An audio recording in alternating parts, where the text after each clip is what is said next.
New Diablo 4 interview? Bro, they're just popping this shit out left and right. I have a feeling that I will say, IGN's been, these videos have absolute shit bitrate. You can just, why? It's like recording of a recording.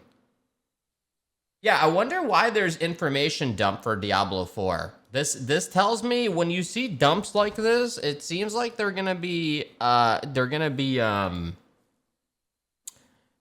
talking about something like a release date or like showing pre-orders or something. This is like the 5th video in the past like 5 days.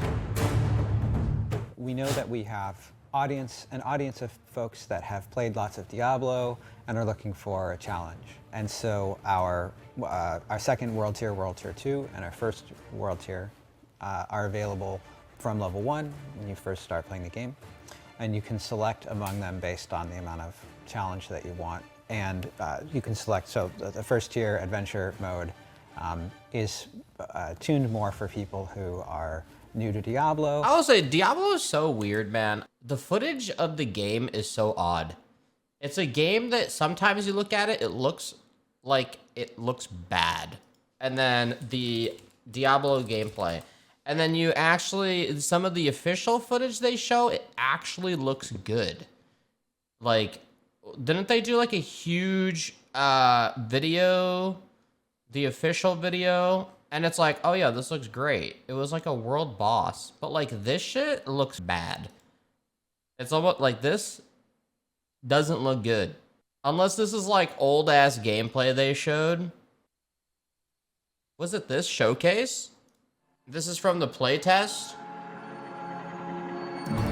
I care about this game because this is like, I'm copium on I'm pure copium on this game.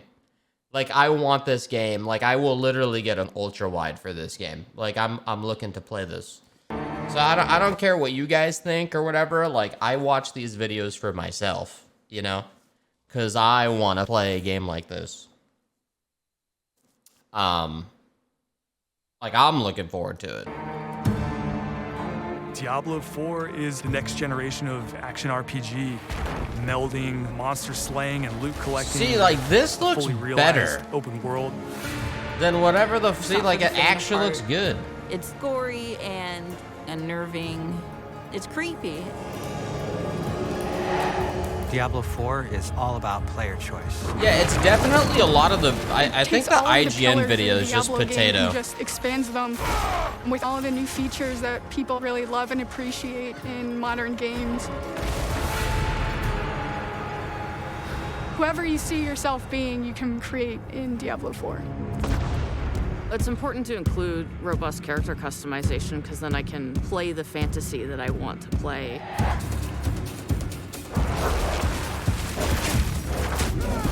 It allows you to switch around your playstyle as well. Everything feels very powerful and fun. I hope you can look at your character like that. They show footage. You think like if you're AFK, it maybe shows your character One of the really like cool that. things about having an open world is your journey that you take throughout Diablo 4 is your own. There's no linear path that you have to follow. We've got almost 150 dungeons in the game. There's all kinds of surprises as you're exploring. Strongholds are an enemy territory that you need to reclaim.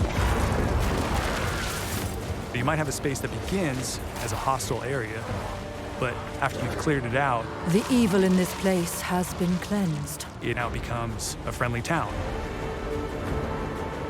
Sometimes it's a new town, sometimes it's a new dungeon. A friendly town amongst the corpses. And you have a real impact on the world as a result. No, you can't leave us here. There's nothing friendly looking about this game. Local events are really cool little story segments that happen within the open world. You'll just be running through the world and then a local event will pop up and you can choose to participate in it. This world looks group together and just wail on these like giant world bosses. These are events that take a lot of people and you really have to work together. Yeah, like the official footage looks so much better, and then whatever the IGN footage is like some bullshit. Trying to take this big monster down. It's epic. It's so easy to create a community. It makes Diablo more of a social experience. We've got fully enabled crossplay. If you have an Xbox and your buddy has a PC, you're going to be able to group up. Or you could play couch co-op. 2 people on a couch can sit there and have a great experience. We've created specific zones where players can engage in PvP. If you go there, you can start swinging away at people. But you're also opening yourself up to being swung at. If you're like really, really good, the game actually marks you as like a champion on the map. That's how the Division did it with if you were a rogue. Become a loot pinata, and everyone wants to chase you down. I would just mount up and run. Story mission is really the beginning of a whole different part of the journey. Now you're set up for the end game, and that end game is rich with things to do that allow you to get more and more powerful. Whether it's new items or new dungeons or new Paragon boards, every single time you come back to play Diablo 4, there's going to be new stuff for you to experience. And it's something that we're going to support for years to come. Yeah, like this zone looks sick. Like this looks awesome. Excited for folks to get their hands on Diablo 4. Just to see millions of people I think it's just really the colors, enjoying though. the different options. Through the campaign, local events, couch co-op, endgame, PvP, it almost doesn't end. I'm not really looking at the so PvP. close. I'm not really looking at the PvP. I don't think they're gonna pull the PvP off. I really only care about the PvE. Maybe I'll be surprised, but yeah. Second World Tier 2, and our first. Yeah, and then you look at this. This looks like old ass footage, but I think it's just like it looks like it's 360p. World Tier. Whatever. Are available from level 1 when you first start playing the game, and you can select among them based on the amount of challenge that you want. And you can select. So the first tier adventure mode is tuned more for people who are new to Diablo or people who just want to enjoy the story and not worry about the combat too much. You know, it's always a drag when you're engaged in the events that are happening and then you like die 10 times in a row. It really takes you out of that experience, right? So it's good to have that kind of mode. But for people who are looking for more of a challenge, we have that second mode. And then as you level up and you get up to level 50 and you get through the campaign and you start getting into the later levels, because of course you can go up to level 100 is our level cap, you're going to progress through those additional world tiers. And those work somewhat more like the Diablo 3 world tiers or difficulties work, in that as your gear is progressing, and of course depending on how optimized your gear is in terms of efficiency, you're going to progress up through those world tiers, and that's going to set effectively how your kill rate of monsters, the rate of loot acquisition, and as you get up into those later world tiers. I don't think anybody's surprised by that. That's how the ARPGs sacred, function. And ancestral item tiers, which are higher tiers of items that have more exciting stuff. There's even a few items that are reserved for those later world tiers. A few unique. And when a game that's like its core loop of Diablo is about progression, having a way to measure your progression, through world tiers or in D3 was like through torment levels. Immortal, it's like going from Hell 1 to Hell 5. That idea that as you become more powerful, you want to challenge yourself, and then by challenging yourself, you get better loot, which means you get more powerful, means you want to challenge yourself. And so I wonder how many players Immortal has. You want to be able to have that experience. And when Diablo did that really game come shines when out? you find that sweet spot. Like, oftentimes you'll get to a point where slightly underpowered, working your butt off, you get that amazing drop. Now you're kind of into it. June? And then you get another amazing, now you're overpowered and everything's too easy.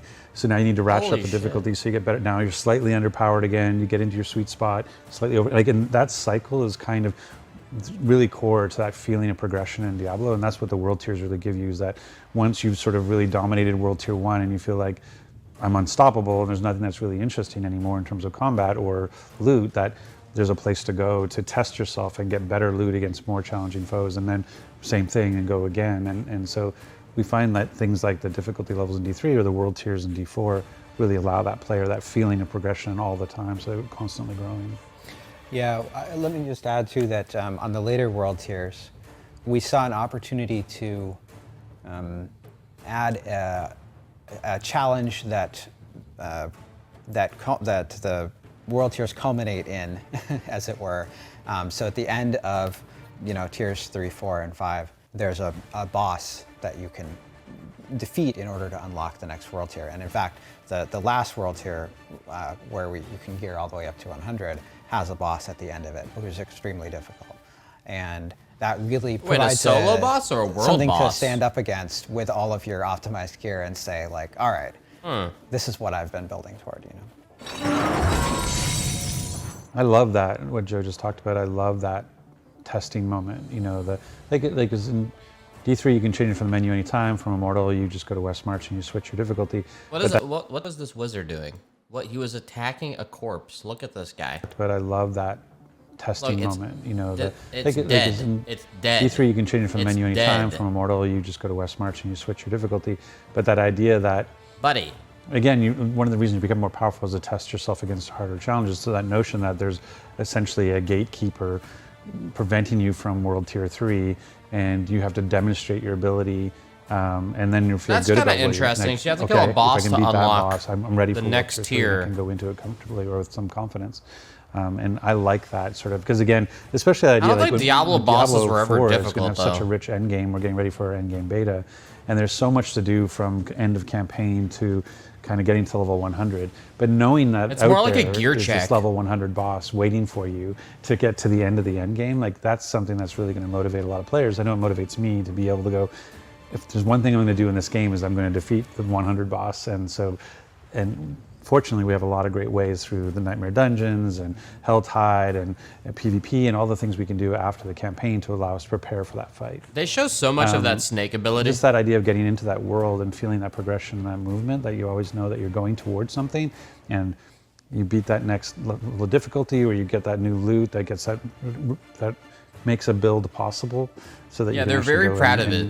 Because you always have that power fantasy. Like that's what I guess back to what makes Diablo is everybody has a core power fantasy, and some people it's class based, where I'm board and sword, I'm a barbarian or sorceress or druid or what have you. But when you try to go in and you're like, okay, how do I play into that? I will say, like, once again, like the UI, man, I don't know. I'm not a huge fan of the way the like the ability cooldown looks kind of shit. Like, I don't know about that. I don't know if obviously there was a friends and family beta. That looks odd. That's the old UI? It was BlizzCon? It's not final. Oh my god. See, like, what legendaries do I need? What skills do I need? How does my tree play out? How does my paragon play out? Like, how do I build towards that? And that's one of the things I really love about D4 is that I think more than any of the previous Diablo games, there's just so much more choice in how you lean into that power fantasy, from what does your barbarian look like, or what does your sorceress look like? What are the skills that you're using and how you're leveraging? I can't tell if a lot of the game is under wraps. Like affixes or abilities off of equipment and weapons and place. They're not ready to fully. It's really that all the permutations. You're not locked into, I'm looking for this set of boots. Okay, you found that boots, cool, but I'm going to actually put that on my sword because there's something else I want on my boots that's going to make this amplified in a way that you've never seen before because you've never had that. I don't remember D3's marketing. And that's what I think is really cool, that from all those choices, that it's really going to feel like your power fantasy. It's your class, your character, your build. And even if we both play barbarians, they're both going to look very different. We're going to have very different builds, and they're going to play very differently because of the skill trees and the immense paragon boards that we can D3 didn't need marketing, those, which is going to be very different as well. Various legendaries is a big deal to take that. Because typically you go till they're all orange, right? Like you're playing, you go like, okay, blues are cool, yellows are cool. Okay, I got my orange, I got my legendary. But now that you have a great affix that you really love, like I want an extra skeleton cat mage to be a part of my army, and I can put that onto a yellow and turn it into a legendary. That really gives the player control, and the ability to figure out how to best optimize their build. Wait, report Diablo 4 could be launching in April with pre-orders going live December. Yo, tell me no other games coming out around this time. One day ago? Diablo 4 is the next installment. A rumor over the summer said that Diablo 4 might be getting revealed at the Game Awards in this. Oh, I was literally about to say, I wonder if they're gonna have a Diablo update video at the Game Awards. I was gonna say that. Reported on the Xbox. I keep forgetting, when is the Game Awards? Game Awards 2022. Early December or late December? December 20. What, lol, Thursday, December 8th. A rumor over the summer said, reported to Xbox, corroborated by our own source, it seems Diablo 4 will be targeting an April 2023 launch window. The game should go live for pre-orders during the Game Awards. What? Yeah, man, I'm telling the Game Awards, they're like, you know, if Blizzard is launching, if this is real, I mean, the Game Awards, I bet Kojima's new game will be announced. For sure, he's gonna announce his new game. I mean, Elden Ring was announced at 2021, right? Or 2020 or whatever, one of the ones. Elden Ring DLC, I wouldn't be surprised if Elden Ring DLC is announced at 2022. Dark and Darker, I don't think so. I don't think you're gonna see anything about Dark and Darker. Diablo 4 pre-orders at the Game Awards. Maybe more information on Final Fantasy 16. Maybe Spider-Man 2. Maybe. I think Spider-Man 2 is just a little far out. I don't think Spider-Man 2 is coming out next year. Why would Blizzard announce at the Game Awards instead of BlizzCon? True. Because I think I don't know, honestly. Actually, I guess you're right. Are they doing BlizzCon this year? Next year? There's no BlizzCon scheduled. Wouldn't they have already scheduled a BlizzCon by now? Honestly, with the way Blizzard's been, I don't think they want to do a BlizzCon.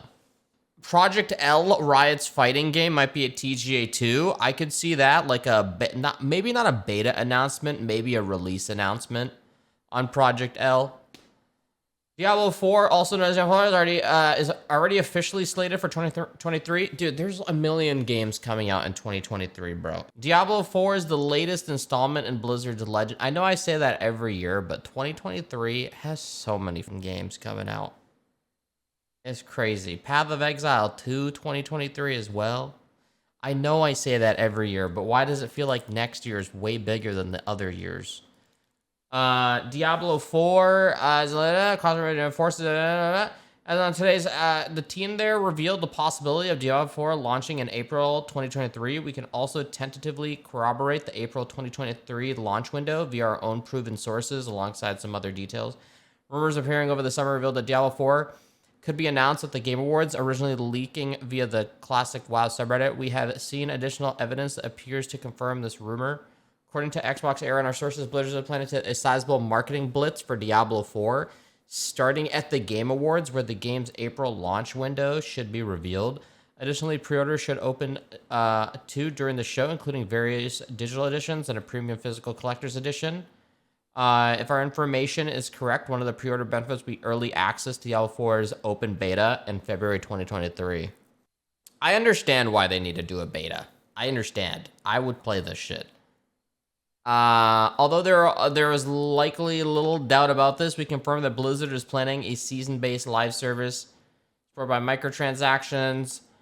Microsoft is currently working to acquire Activision Blizzard. This still hasn't happened. I wonder when they're going to finalize this, if they're actually going to be allowed to do it. Microsoft has previously commented that it aims to close the deal by the summer of 2023, meaning there's not a non-trivial chance that Diablo 4 could be hit Xbox Game Pass. That would be crazy if Diablo 4 was on Game Pass. But why wouldn't they do it? Crossplay, it would slot very well into the Xbox library. Also, there's rumors WoW is coming to console too. You know, after playing on WoW on my Steam Deck, I would not be surprised. The way you use your right bump and your right trigger as modifiers, you can easily play WoW on console.